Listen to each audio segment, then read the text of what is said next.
አሁን ምንድን ያደረግነው የግምጃ ቤት ሰነድ የሚባል አለ። ትሬጀሪ ቦንድ እና ትሬጀሪ ቢል ይሄ ብሔራዊ ባንክ በየ15 ቀኑ የሚሸጠው አለ። እሱን አሁን ለከስተመሮቻችን መሸጥ ልንጀምር ነው። እሱ ሪስክ ፍሪ ነው።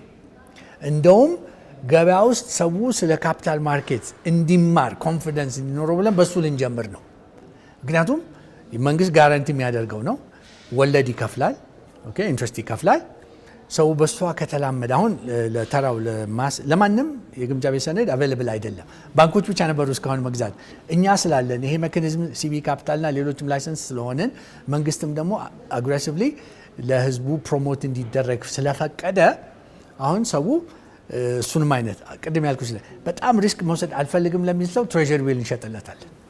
በቃ ኢንትረስት ኮሌክት ያደርጋል። 13-14% እኮ ነው። ጥሩ ፕሮሞሽን ይሆነናል። እዚህ ቴሌቪዥን ላይ ለምታዩት ዛሬ 7% ለሚያገኘው ሰው እኛ ጋር